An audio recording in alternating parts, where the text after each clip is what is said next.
Dimanapun saudara berada, katakan bersama-sama saya seperti biasa, saya orang yang paling disayang sama Tuhan.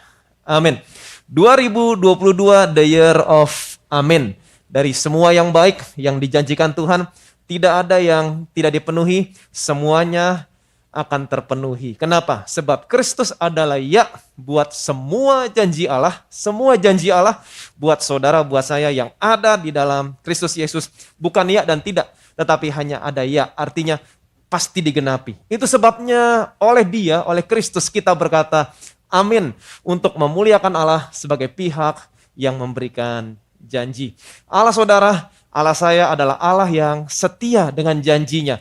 Allah tidak bisa mengubah janjinya. Amin. Nah, kenapa dikatakan Allah adalah Allah yang setia kepada janjinya? Saudara ingat baik-baik, waktu Allah memberikan janjinya kepada Abraham, Allah sampai bersumpah. Nah, buat saya sesungguhnya Allah tidak perlu bersumpah.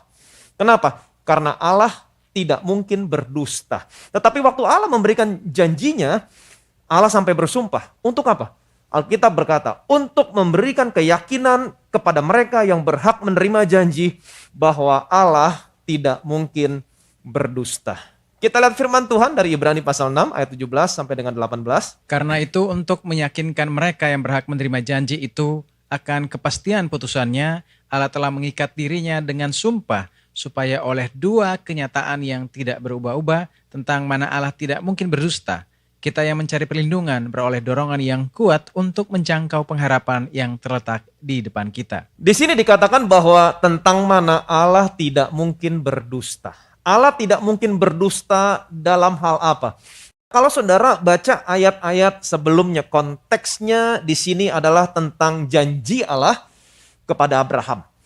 Waktu Allah memberikan janjinya kepada Abraham, seperti yang tadi saya katakan, Allah telah mengikat dirinya dengan sumpah. Untuk apa? Untuk lebih meyakinkan mereka yang berhak menerima janji itu akan kepastian putusannya. Artinya, janji Allah kepada Abraham tidak bergantung kepada kesetiaan Abraham sebagai pihak yang menerima janji, tetapi bergantung kepada kesetiaan Allah sebagai pihak yang memberikan janji. Dan ingat, Allah adalah Allah yang setia kepada janjinya. Apa janji Allah kepada Abraham?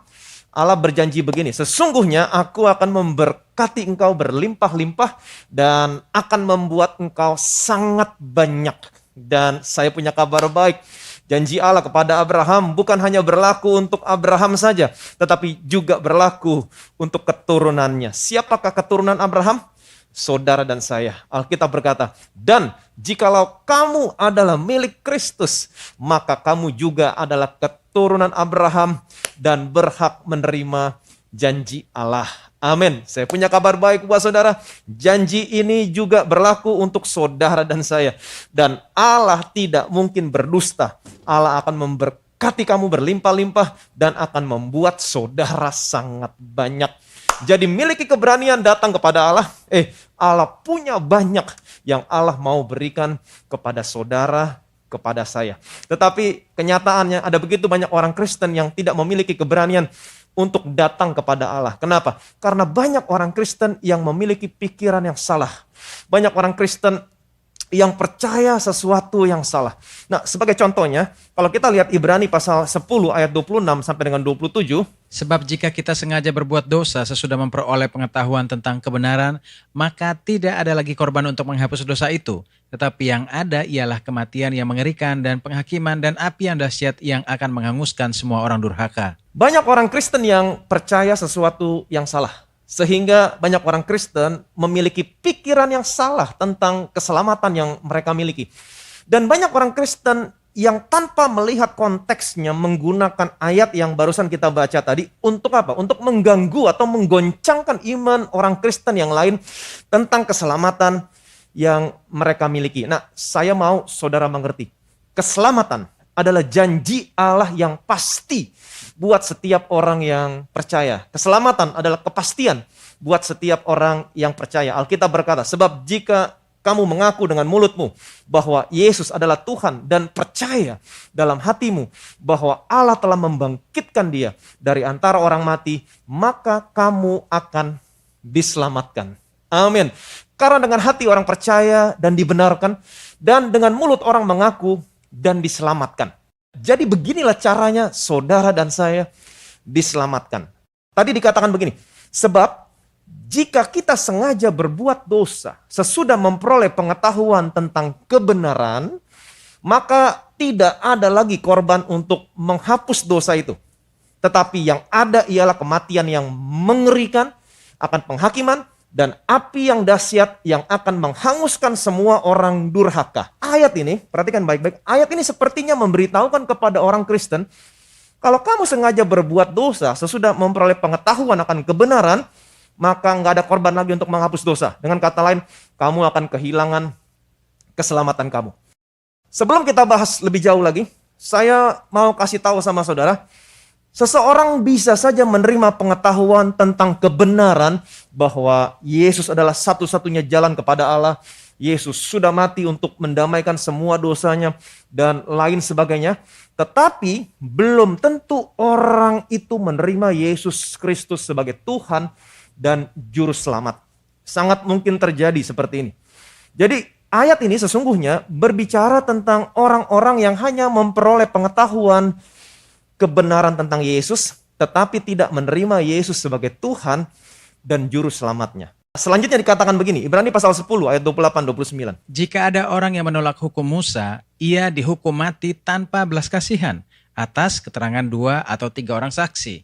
Betapa lebih beratnya hukuman yang harus dijatuhkan atas dia yang menginjak-injak anak Allah, yang menganggap najis darah perjanjian yang menguduskannya, dan yang menghina roh kasih karunia. Hari ini saya akan membahas semuanya supaya hari ini saudara memiliki keyakinan yang tidak tergoncangkan tentang janji Allah buat saudara sebagai orang percaya, yaitu keselamatan saudara. Seperti yang sudah saya sampaikan sama saudara bahwa kitab Ibrani ditulis dan ditujukan kepada orang-orang Ibrani. Bukan ditulis dan ditujukan kepada saudara dan saya.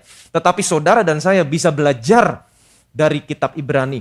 Seperti yang tadi saya katakan, banyak orang Kristen percaya sesuatu yang salah, sehingga memiliki pikiran yang salah tentang keselamatan yang mereka miliki. Dan tidak sedikit orang Kristen yang tanpa melihat konteksnya menggunakan ayat tadi, mengganggu, kemudian menggoncangkan iman orang Kristen yang lain tentang keselamatan yang mereka miliki. Nah, banyak orang Kristen yang berkata begini, kalau kamu sudah tahu kebenaran, tetapi kamu sengaja berbuat dosa, maka tidak lagi ada korban untuk menghapus dosa yang kamu perbuat itu.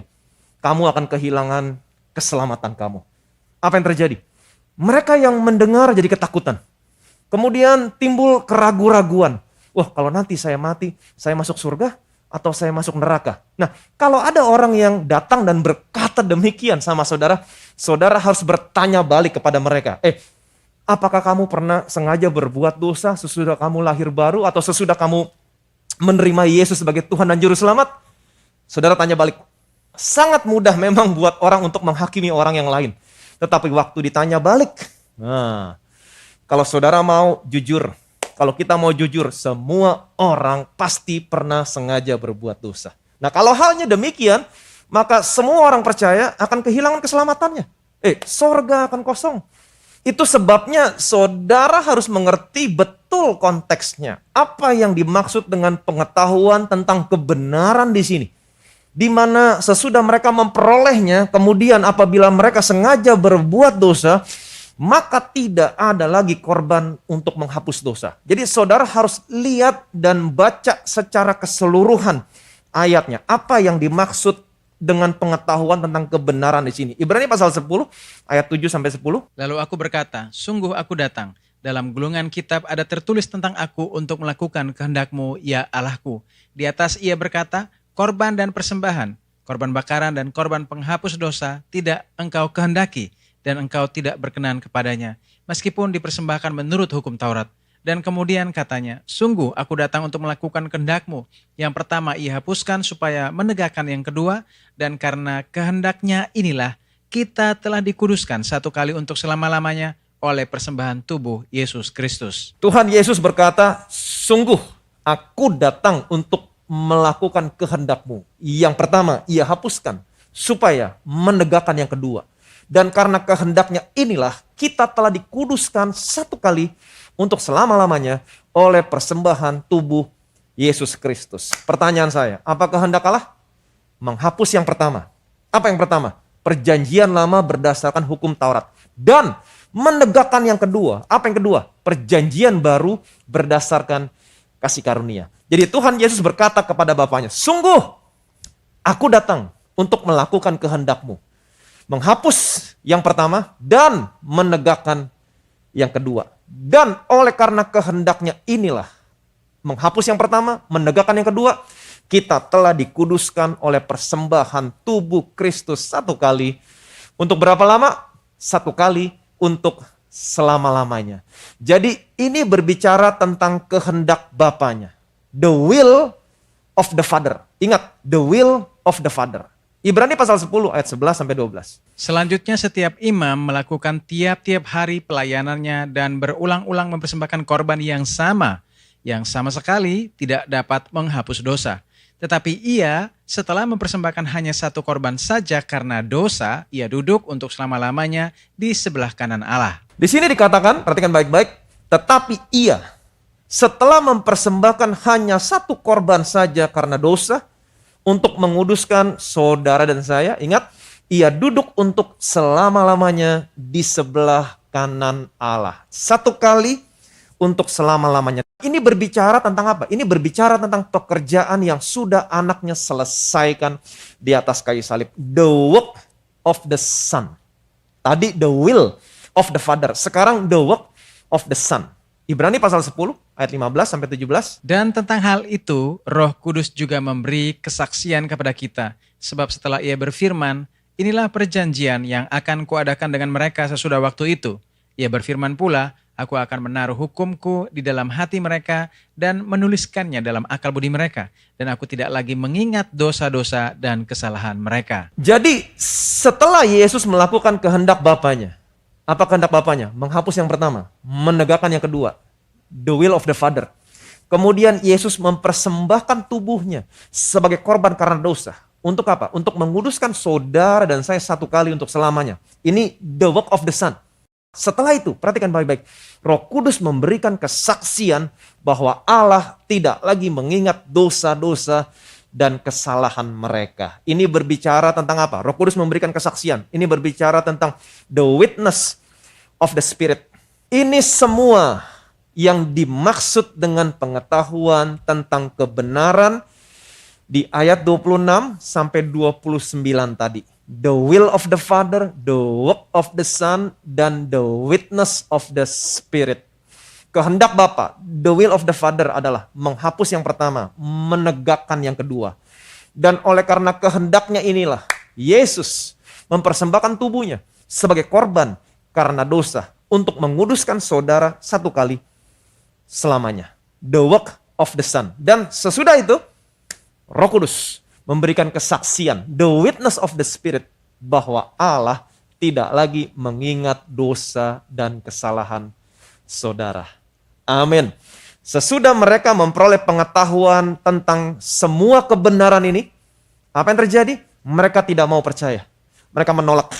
Itu sebabnya mereka kembali lagi ke bait Allah, mempersembahkan korban binatang untuk dosa-dosa mereka. Dengan kata lain, mereka mau menganggap bahwa darah Yesus tidak lebih baik dari darah binatang. Itu sebabnya mereka kembali lagi ke bait Allah untuk mempersembahkan korban binatang. Pertanyaan saya, apakah benar demikian? Apakah benar darah Yesus tidak lebih baik daripada darah binatang? Ingat, darah binatang hanya menutupi dosa. Dan ini berlaku hanya setahun sekali. Itu sebabnya mereka harus mempersembahkan korban binatang dari tahun ke tahun. Apa yang terjadi? Mereka jadi memiliki kesadaran akan dosa. Sedangkan darah Yesus bukan menutupi dosa, tapi darah Yesus menghapus dosa satu kali untuk selama-lamanya. Kalau saudara percaya bahwa darah Yesus menghapus dosa satu kali untuk selamanya, seharusnya saudara tidak lagi memiliki kesadaran akan dosa. Kenapa? Karena semua dosa saudara sudah dihapus.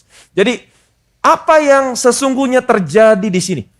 Sesudah orang-orang Ibrani memperoleh pengetahuan tentang kebenaran, the will of the Father, the work of the Son, and the witness of the Spirit, mereka tidak mau percaya. Mereka menolak. Kemudian dengan sengaja mereka kembali lagi ke bait Allah, mempersembahkan korban binatang untuk apa? Untuk dosa-dosa mereka. Kalau halnya demikian, apa yang mereka lakukan? Alkitab mengatakan, sama halnya dengan menginjak-injak anak Allah, mereka menganggap najis darah perjanjian yang menguduskan mereka dan menghina roh kasih karunia. Inilah yang dimaksud dengan dosa yang mereka perbuat dengan sengaja sesudah mereka memperoleh pengetahuan tentang kebenaran. Mereka menganggap darah Yesus tidak lebih baik dari darah binatang. Pertanyaan saya, apakah saudara menyadari bahwa ada begitu banyak orang Kristen yang menganggap darah Yesus hanya berlaku 1 hari, bahkan kurang daripada itu? Kenapa? Karena banyak orang Kristen yang setiap hari, bahkan setiap saat, mereka memiliki kesadaran akan dosa. Sesungguhnya, orang Kristen lebih buruk dari orang-orang Ibrani. Paling tidak orang Ibrani percaya darah binatang berlaku 1 tahun. Apakah selama ini saudara juga menganggap darah Yesus hanya berlaku sementara waktu? Atau berlaku untuk jangka waktu tertentu? Alkitab mengatakan betapa lebihnya darah Kristus yang oleh roh yang kekal telah mempersembahkan dirinya sendiri kepada Allah sebagai persembahan yang tidak bercacat, yang akan menyucikan hati nurani kita dari perbuatan-perbuatan yang sia-sia, supaya hari ini kita dapat beribadah kepada Allah yang hidup. Yang percaya boleh bilang amin. Amin. Ibrani pasal 10 ayat 35 sampai 36. Sebab itu janganlah kamu melepaskan kepercayaanmu karena besar upah yang menantinya. Sebab kamu memerlukan ketekunan supaya sesudah kamu melakukan kehendak Allah, kamu memperoleh apa yang dijanjikan itu. Sebab itu janganlah kamu melepaskan kepercayaanmu. Katakan sama kiri kanan saudara, jangan melepaskan kepercayaanmu. Amin. Saudara dan saya yang sudah memperoleh pengetahuan tentang kebenaran, the will of the Father, the work of the Son, the witness of the Spirit. Percayalah. Percayalah dan jangan melepaskan kepercayaan saudara. Percaya bahwa saudara tidak lagi hidup di bawah hukum Taurat tetapi di bawah kasih karunia. Ini kehendak Bapa, menghapus yang pertama, mendekatkan yang kedua. Percaya bahwa Yesus sudah mempersembahkan tubuhnya untuk menguduskan saudara 1 kali untuk selamanya. Jangan lagi memiliki kesadaran akan dosa. Percaya sama kesaksian Roh Kudus. Ingat, Roh Kudus tidak mungkin berdusta. Percaya kesaksian Roh Kudus bahwa Allah tidak lagi mengingat dosa dan kesalahan saudara. Percaya the will of the Father, the work of the Son, the witness of the Spirit, maka saudara akan memiliki keberanian datang menghampiri takhta kasih karunia, beribadah kepada Allah yang hidup, dan kabar baiknya ada upah yang besar buat saudara. Saudara akan menerima rahmat, menemukan kasih karunia, mendapatkan pertolongan yang saudara butuhkan tepat pada waktunya. Dan lebih daripada itu, saudara akan memperoleh semua janji Allah. Yang percaya boleh bilang amin. Amin. Ibrani 10, 38 sampai 39. Tetapi orangku yang benar akan hidup oleh iman, dan apabila ia mengundurkan diri, maka aku tidak berkenan kepadanya. Tetapi kita bukanlah orang-orang yang mengundurkan diri dan binasa, tetapi orang-orang yang percaya dan yang beroleh hidup. Tetapi orangku yang benar akan hidup oleh iman. Dan apabila ia mengundurkan diri, maksudnya tidak percaya the will of the Father, the work of the Son, the witness of the Spirit, Allah berkata, maka aku tidak akan berkenan kepadanya. Jadi apa yang membuat saudara berkenan kepada Allah? Iman saudara. Percaya the will of the Father, the work of the Son, and the witness of the Spirit. Amin. Selanjutnya dikatakan, tetapi kita bukanlah orang-orang yang mengundurkan diri dan binasa, tetapi orang-orang yang percaya dan beroleh hidup. Katakan bersama saya, beroleh hidup. Amin. Kalau saudara percaya the will of the Father, the work of the Son, the witness of the Spirit, maka saudara akan beroleh hidup. Amin. Apakah saudara mengerti sampai di sini? Apa yang dimaksud dengan dosa yang diperbuat dengan sengaja sesudah mereka memperoleh pengetahuan tentang kebenaran sehingga dikatakan tidak lagi ada korban untuk menghapus dosa itu? Yang ada hanyalah kematian yang mengerikan akan penghakiman dan api yang dahsyat yang akan menghanguskan semua orang durhaka. Saudara mengerti sampai di sini? Apa dosanya? Apa dosanya? Tidak percaya the will of the Father, the work of the Son, and the witness of the Spirit. Jadi jelas sekali. Ini bukan berbicara tentang saudara dan saya. Karena saudara dan saya adalah orang-orang yang percaya. Ini berbicara tentang orang-orang Yahudi yang menolak Yesus sesudah mereka memperoleh pengetahuan akan kebenaran tentang Yesus. Dan dengan sengaja mereka kembali lagi ke bait Allah untuk mempersembahkan korban binatang bagi dosa-dosa mereka. Jadi dengan kata lain, Allah mau saudara dan saya percaya bahwa keselamatan saudara dan saya adalah sesuatu yang pasti. Katakan bersama saya, keselamatan saya adalah pasti. Amin. Kita kembali kepada Abraham. Ingat baik-baik. Waktu Allah memberikan janjinya kepada Abraham, ingat Allah bersumpah. Aku akan memberkati engkau berlimpah-limpah dan aku akan membuat engkau sangat banyak. Dan juga dikatakan bahwa Allah tidak mungkin berdusta. Jadi dengan kata lain, tidak mungkin Allah tidak memberkati Abraham. Termasuk tidak mungkin Allah tidak memberkati saudara dan saya sebagai keturunan Abraham. Amin. Jadi di masa pandemi seperti sekarang ini, sekalipun ekonomi tidak bergerak, tidak mungkin Allah tidak memberkati saudara. Ingat, Allah bersumpah. Sesungguhnya buat saya, Allah nggak perlu bersumpah. Tetapi Allah bersumpah. Allah turun ke level saudara. Untuk apa? Untuk memberikan keyakinan kepada saudara dan saya sebagai pihak yang berhak menerima janji akan kepastian keputusannya bahwa Allah tidak mungkin berdusta. Jadi waktu kekhawatiran, keraguan-raguan atau ketakutan muncul dalam pikiran saudara, khawatir ini, khawatir itu, satu keyakinan yang harus saudara miliki. Saya adalah keturunan Abraham. Dan Allah sudah bersumpah, tidak mungkin Allah berdusta. Tidak mungkin Allah tidak memberkati saya. Jadi miliki mental dan sikap yang demikian. Mungkin saudara berkata, tapi Pak, saya bukan orang yang sempurna. Sekalipun saudara bukan orang yang sempurna, ingat di dalam dia hanya ada ya. Sebab Kristus adalah ya buat semua janji Allah. Dengan kata lain, sekalipun saudara bukan orang yang sempurna, tetapi karena saudara ada di dalam Kristus, Allah tetap setia sama janjinya. Janjinya pasti digenapi dalam hidup saudara. Allah tidak bisa mengubah janjinya kepada saudara karena Kristus. Amin. Bilangan pasal 23 ayat 19 sampai 20. Allah bukanlah manusia sehingga ia berdusta, bukan anak manusia sehingga ia menyesal. Masakah ia berfirman dan tidak melakukannya, atau berbicara dan tidak menepatinya? Ketahuilah, aku mendapat perintah untuk memberkati, dan apabila dia memberkati, maka aku tidak dapat membalikannya. Di sini diceritakan suatu hari Balak, Raja Moab, dia memanggil Bileam untuk mengutuk bangsa Israel. Setiap kali Bileam mau mengutuk bangsa Israel, Bileam tidak pernah berhasil. Bileam berkata kepada Balak, bagaimana aku bisa mengutuk yang tidak dikutuk Allah? Apabila ia memberkati, maka aku tidak dapat membalikannya. Katakan bersama saya, Tuhan sudah memberkati saya. Tidak ada yang bisa membalikannya. Amin. Saya mau kasih tahu sama saudara, kalau Allah sudah memberkati saudara, maka tidak ada seorang pun, tidak ada sesuatu apapun yang bisa membalikannya. Berkat dan janji Allah buat saudara, buat saya yang ada di dalam Kristus tidak bisa diubah. Yang percaya boleh bilang amin. Allah tidak berdusta dan Allah tidak pernah menyesal. Sekali Allah memberkati saudara, maka saudara akan tetap diberkati. Yang percaya boleh bilang amin. Amin. Bilangan pasal 23 ayat 21. Tidak ada ditengok kepincangan di antara keturunan Yakub dan tidak ada dilihat kesukaran di antara orang Israel. Tuhan Allah mereka menyertai mereka dan sorak-sorak karena raja ada di antara mereka. Kalau saudara perhatikan baik-baik kalimatnya, di sini tidak dikatakan tidak ada kepincangan di antara keturunan Yakub. Tidak dikatakan demikian. Saya percaya pasti ada kepincangan di antara bangsa Israel. Sekali lagi, tidak dikatakan bahwa tidak ada kepincangan di antara keturunan Yakub.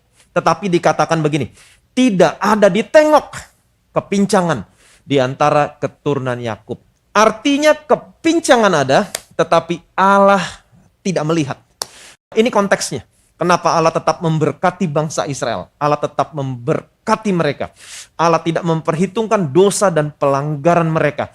Allah tetap memberkati mereka seolah-olah Allah tidak melihat ada dosa dan pelanggaran dalam hidup mereka. Demikianlah yang terjadi sama saudara dan saya yang ada di dalam Kristus Yesus. Waktu Allah melihat saudara, sekalipun saudara tidak sempurna, Allah melihat saudara sebagai orang yang benar karena saudara ada di dalam Kristus Yesus. Alkitab mengatakan, dan oleh kasih karunia telah dibenarkan dengan cuma-cuma karena penebusan dalam Kristus Yesus. Semuanya terjadi karena apa yang sudah Tuhan Yesus lakukan di atas kayu salib. Diberkati saudara, diberkati saya. Kembali ke Ibrani pasal 6 ayat 18. Supaya oleh dua kenyataan yang tidak berubah-ubah tentang mana Allah tidak mungkin berdusta, kita yang mencari perlindungan beroleh dorongan yang kuat untuk menjangkau pengharapan yang terletak di depan kita. Terjemahan kalimat kita yang mencari perlindungan dalam Alkitab versi New King James adalah who have fled for refuge. Saya percaya orang-orang Ibrani mengerti apa yang dimaksud Paulus dengan who have fled for refuge. Refuge di sini berbicara tentang kota perlindungan yang ada pada zaman Yosua. Saudara masih ingat? Kita lihat Bilangan pasal 35 ayat 9 sampai 11. Tuhan berfirman kepada Musa, berbicaralah kepada orang Israel dan katakanlah kepada mereka, apabila kamu menyeberangi sungai Yordan ke tanah Kanaan, maka haruslah kamu memilih beberapa kota yang menjadi kota-kota perlindungan bagimu, supaya orang pembunuh yang telah membunuh seseorang dengan tidak sengaja dapat melarikan diri ke sana. Di sini Allah memerintahkan kepada Musa, apabila kamu menyeberangi sungai Yordan ke tanah Kanaan, maka haruslah kamu memilih beberapa kota yang akan menjadi kota-kota perlindungan bagimu, supaya orang pembunuh yang telah membunuh seseorang dengan tidak sengaja, katakan bersama saya tidak sengaja, dapat melarikan diri ke kota itu. Bilangan pasal 35 ayat 12 sampai 14. Kota-kota itu akan menjadi tempat perlindungan bagimu terhadap penuntut balas, supaya pembunuh jangan mati, sebab ia dihadapkan kepada rapat umat untuk diadili. Dan kota-kota yang kamu tentukan itu haruslah 6 buah kota perlindungan bagimu. 3 kota harus kamu tentukan di seberang sungai Yordan sini, dan 3 kota harus kamu tentukan di tanah Kanaan. Semuanya kota-kota perlindungan. Jadi seluruhnya ada 6 buah kota perlindungan. Ingat, kota perlindungan diperuntukkan bagi orang yang membunuh dengan tidak sengaja. Ini sangat menarik. Saya mau saudara mengerti, Allah menyembunyikan anaknya di dalam perjanjian lama dalam bentuk gambaran. Gambaran apa? Kota perlindungan. Mungkin saudara berkata, orang-orang Yahudi menyalibkan Yesus dengan sengaja. Betul, tetapi sesuatu terjadi di atas kayu salib. Yesus membuat yang sengaja menjadi tidak sengaja. Alkitab mencatat di atas kayu salib, Yesus berkata, Bapa, ampunilah mereka, sebab mereka tidak tahu apa yang mereka perbuat. Saya punya kabar baik buat saudara. Di saat Yesus berdoa demikian, Bapa ampunilah mereka, sebab mereka tidak tahu apa yang mereka perbuat. Yesus menjadikan semua orang yang menyalibkan Yesus di atas kayu salib, termasuk saudara dan saya, dikategorikan sebagai orang yang membunuh dengan tidak sengaja. Sehingga hari ini Yesus bisa menjadi kota perlindungan buat orang-orang yang percaya kepadanya. Kabar baik, amin. Orang yang melarikan diri ke kota perlindungan, ingat, orang ini terproteksi dari keluarga orang terbunuh yang mengejar dia. Bukan hanya terproteksi, tetapi juga terpelihara sempurna. Di dalam kota perlindungan, orang ini terpelihara sempurna. Ingat, kota perlindungan dipimpin oleh seorang imam. Orang yang melarikan diri ke kota perlindungan, dia tinggal bersama-sama dengan imam. Orang ini menerima makanan yang terbaik yang sama seperti imam makan. Dia menerima anggur yang terbaik sama seperti yang imam minum. Dan minyak yang terbaik yang sama seperti imam terima untuk pengurapan. Amin. Jadi hari ini saudara dan saya yang ada di dalam Yesus, saudara dan saya ada di dalam kota perlindungan. Saudara dan saya menerima semua berkat yang terbaik yang seharusnya tidak layak saudara dan saya terima. Allah tidak bisa mengubah janjinya dan Allah tidak menyesal Di dalam Yesus, dari semua yang baik yang dijanjikan Tuhan, tidak ada yang tidak dipenuhi, semuanya akan dipenuhi. Di dalam Yesus hanya ada ya, sebab Kristus adalah ya buat semua janji Allah. Memiliki keberanian menghampiri takhta kasih karunia. Tuhan punya banyak yang Tuhan mau berikan kepada saudara, kepada saya. Yang percaya boleh bilang amin. Diberkatilah saudara, diberkatilah saya. Allah adalah Allah yang setia sama janjinya.